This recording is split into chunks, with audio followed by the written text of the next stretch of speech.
পৌঁছায় না। নিষিদ্ধ চারপাশে হঠাৎ করে শোনা গেল এক ঝড়ের মতো বাইকের শব্দ, কালো পোশাক, কালো হেলমেট। ধীরে ধীরে হেলমেটটা খুলতেই দেখা গেল ওর চোখ রক্তের মতো লালচে, জ্বলজ্বল করছে। সে জংকুক। সবাই ওকে ভয় পায়, তবে ওর বাবা আরএম আর মা জিনের কাছে ও এখনো ছোট ছেলে। জিন দরজা খুলে বলে উঠল, জংকুক, এত রাতে বাইরে ঘুরে বেড়াচ্ছিস কেন? তুই কি একদিনও শান্ত থাকতে পারিস না? জংকুক হালকা হাসলো, চোখ নামিয়ে বলল, মা, আমি শান্ত থাকলে দুনিয়াও শান্ত হয়ে যায়। কথাটা শুনে জিন শিউরে উঠল, জানে ছেলের ভেতরে কিছু একটা অন্ধকার আছে। আরএম দূর থেকেই তাকিয়ে রইল, কোনো কথা বলল না, শুধু দীর্ঘশ্বাস ফেলল। ওদিকে শহরের অন্য প্রান্তে বসে আছে তে, শান্ত নিষিদ্ধ একটা মেয়ে। ওর বাবা যে হোক একজন সৎ ব্যবসায়ী, মা আয়ু সবসময় কর্ম নিয়েই ব্যস্ত থাকেন। তে জানালার পাশে বই পড়ছিল। হঠাৎ বাইরের রাস্তায় ওর চোখ পড়ল, সেই একই বাইক। কালো বাইকটা গলির ভিতর দিয়ে ছুটে গেল। ওর বুকটা কেঁপে উঠল, এ কেমন চোখ ছিল। কদিন পর কলেজের অনুষ্ঠান, সবাই ভিড় করেছে হলে। তে বন্ধুদের সাথে দাঁড়িয়ে আছে। ঠিক তখনই হলে প্রবেশ করলো জংকুক। চারপাশ এক মুহূর্ত নিস্তব্ধ হয়ে গেল। কেউ সাহস পেল না কাছে আসতে। তে প্রথমবার ওকে এত কাছ থেকে দেখলো। গায়ে কালো শার্ট, গলার কাছে রূপালি চেন, আর চোখে সেই অদ্ভুত আলো। তে ফিসফিস করে বলল, ওকে। বন্ধু উত্তর দিল, চিনিস না, ও জংকুক। পুরো শহরের ভয় ওর সাথে লাগলে কারো রক্ষা নেই। কিন্তু অদ্ভুতভাবে তে ভয় পেল না, বরং মনে হলো ওর ভিতরে শূন্যতা যেন জংকুকের চোখে ভরে আছে। কিছুক্ষণ পর জংকুক ওর দিকে তাকিয়ে মুচকি হাসলো। সে হাসি যেন সরাসরি তার হৃদয় কাঁপিয়ে দিল। এদিকে কলেজের আর এক ছাত্র, কিন্তু বাহিরে থেকে ওর আসল রূপ কেউ জানতো না। ওর কাজ মানুষকে ফাঁদে ফেলে সর্বনাশ করা। ইউনো দীর্ঘদিন ধরে তেকে নিজের করতে চাইছে, কিন্তু তে কোনোদিনই তাকে পাত্তা দেয়নি। ইউনো বন্ধুদের সামনে বলল, দেখছিস, ওই মেয়েটা একদিন আমার হবে, যেভাবেই হোক। বন্ধুরা হাসলো, কিন্তু ইউনোর চোখে ছিল কালো অন্ধকার। ঠিক তখনই জংকুক পাশ দিয়ে যাচ্ছিল। ইউনো ফিসফিস করে বলল, আরে শুনছিস, শহরের কালো শয়তানও নাকি ওই মেয়ের দিকে তাকাচ্ছে। দেখা যাক শেষ পর্যন্ত কে পায়। জংকুক থেমে গেল, মাথা নিচু করে একদম কাছে গিয়ে ইউনোর কানে ফিসফিস করলো, আগুন নিয়ে খেলবি? তাহলে পুড়তে প্রস্তুত থাকিস। ইউনো চুপ হয়ে গেল, কিন্তু ওর চোখে প্রতিশোধের ঝলক দেখা গেল। কয়েকদিন পর রাত্রেবেলা কলেজ থেকে ফেরার পথে তে একা। হঠাৎ চারপাশে কিছু ছেলেরা ঘিরে ধরলো। ইউনো দূর থেকে হাসছে, কিরে, আজকে তো একবারে আমাদের জন্য উপহার। তে ভয়ে ভয়ে কাঁপতে লাগলো। ঠিক তখনই একটা বাইকের শব্দ চারপাশ কাঁপিয়ে উঠল। কালো বাইক, আর তার উপর জংকুক। সে এসে ছেলেগুলোর দিকে তাকালো, চোখে আগুন জ্বলছিল। যে হাত তুলবি সেই হাত ভেঙে দিব।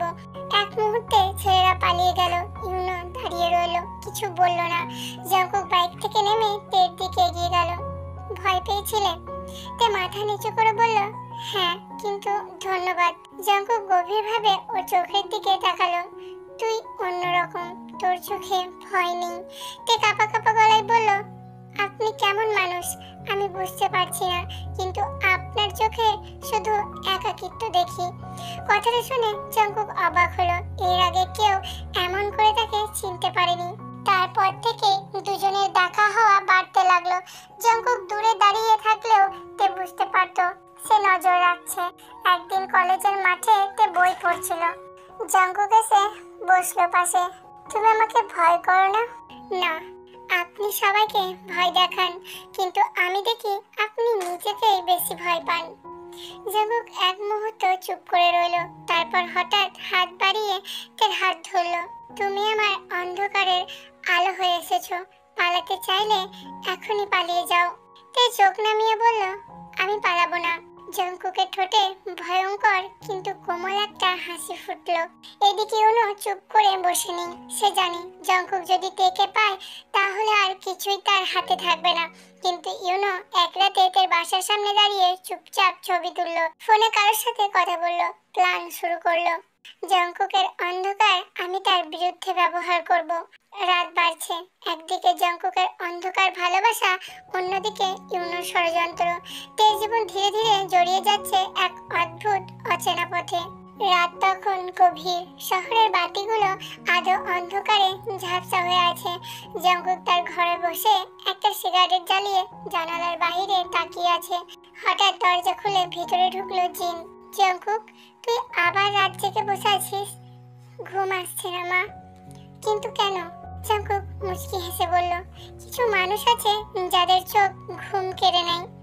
জিন অবাক হলো, আরএম দূর থেকে শুনে সব বুঝতে পারলো। সে ধীর গলায় বলল, জিন, ওকে কিছু জিজ্ঞাসা করো না, ওর ভিতরে যুদ্ধ চলছে।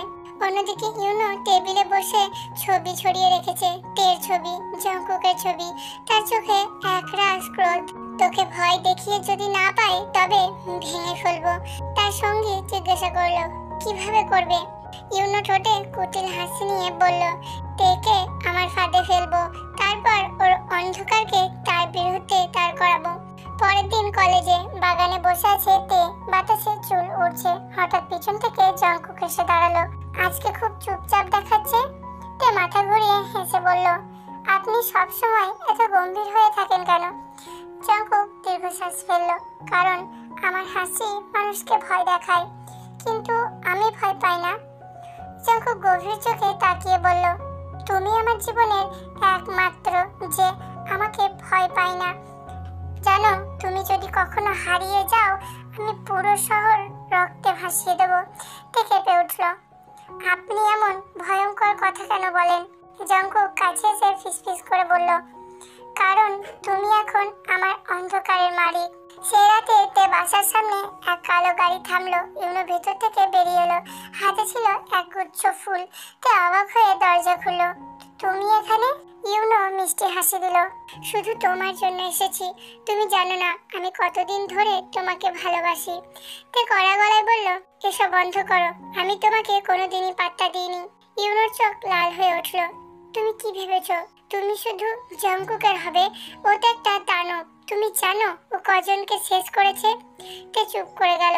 ইউনো ধীরে ধীরে বলল, আমি যদি চাই ওর সব অন্ধকার সবার সামনে ফাঁস করে দিব, তখন তুমি বুঝবে ওকে ভালোবাসা মানে মৃত্যুর সাথে চুক্তি করা। ততক্ষণে আয়ু বাইরে এসে দাঁড়ালো। কে ও? কেন আমার মেয়েকে বিরক্ত করছো? ইউনো হেসে গাড়িতে উঠে চলে গেল। তের বুক কেঁপে উঠল, এই যেন ঝড় আসার আগের সিগন্যাল। পরের রাতে জঙ্কুক কল পেল অচেনা নাম্বার থেকে। ওপাশ থেকে ইউনোর গলা, তোর রাজকন্যাকে আমি ধরে রেখেছি, চাইলে চলে আয়। জঙ্কুকের চোখ রক্তে ভরে গেল। সে বাইকে চেপে ছুটে গেল শহরের পুরনো কারখানার দিকে।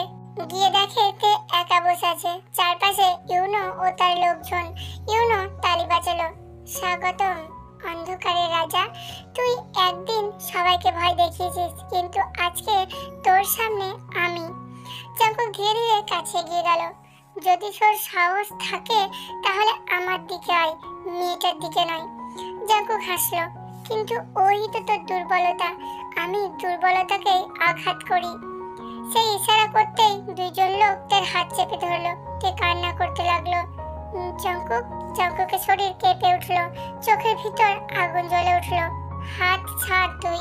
কথাটা বলেই সে ঝড়ের মতো ঝাঁপিয়ে পড়লো। একে একে ইউনোর সব লোক মাটিতে লুটিয়ে পড়লো। চারিদিকে শুধু রক্তের ছাপ। ইউনো দূরে দাঁড়িয়ে শীষ বাজালো, এটাই তোর আসল রূপ জঙ্কুক, তুই দানব। তোর ভালোবাসা মানে মৃত্যু।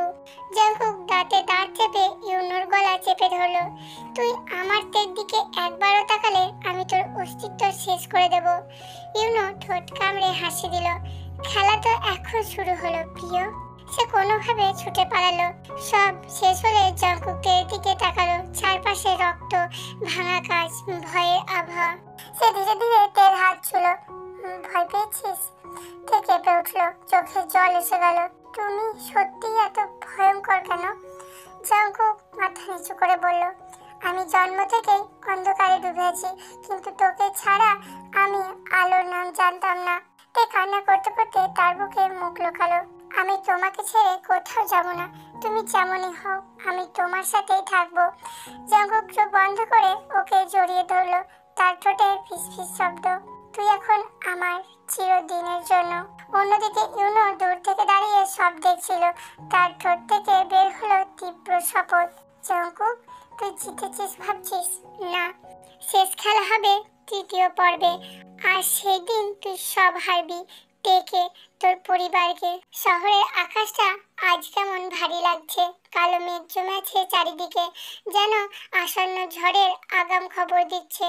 জঙ্কুক জানালার পাশে দাঁড়িয়ে আছে, চোখে লালচে দৃষ্টি, হাতে সিগারেট, আর এসে কাঁধে হাত রাখলো। তোর ভিতরের আগুন একদিন সবকিছু পুড়িয়ে দেবে। জঙ্কুক ধীরে উত্তর দিল, আমি আগুন নই বাবা, আমি শুধু তেকে বাঁচাতে চাই।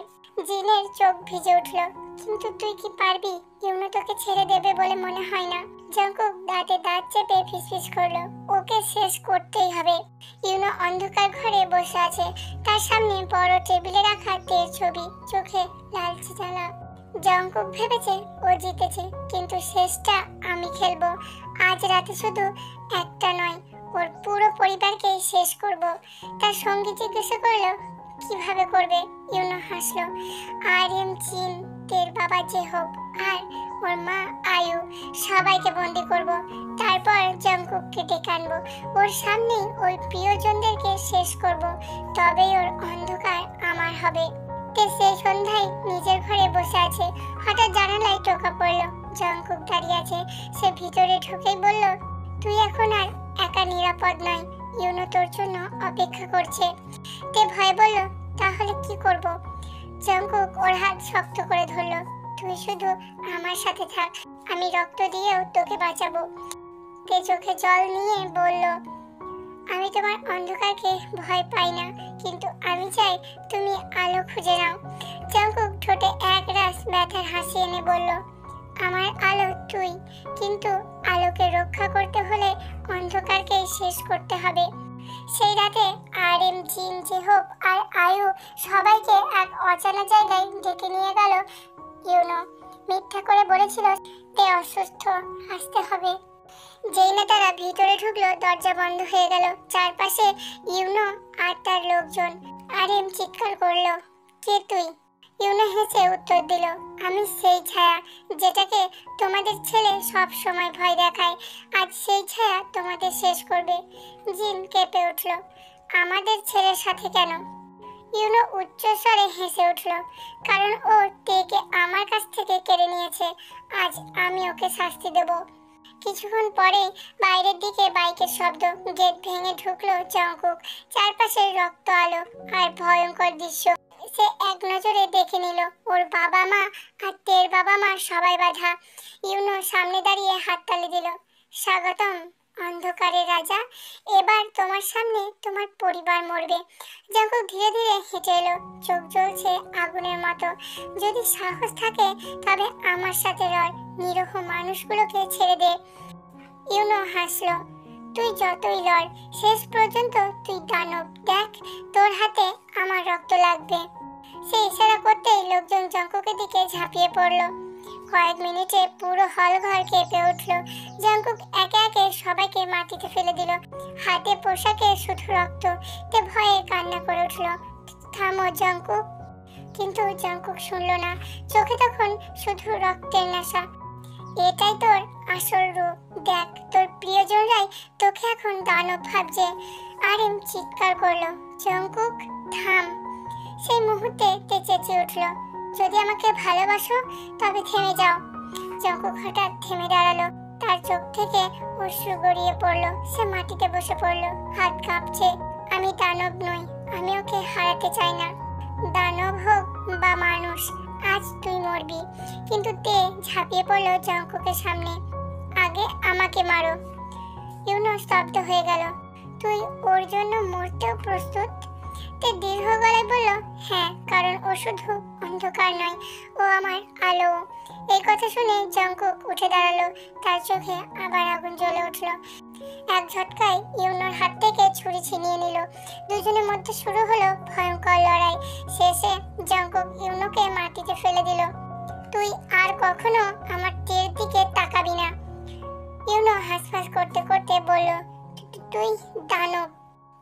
জঙ্কুক দাঁতে দাঁত চেপে উত্তর দিল, হ্যাঁ আমি দানব, কিন্তু আমি শুধু আমার তীর জন্য বেঁচে থাকা দানব। এক ঝটকায় ইউনোর খেলা চিরতরে শেষ হয়ে গেল। সব শান্ত হলে জঙ্কুক ধীরে ধীরে তের দিকে তাকালো। হাতে তখনও রক্ত লেগে আছে।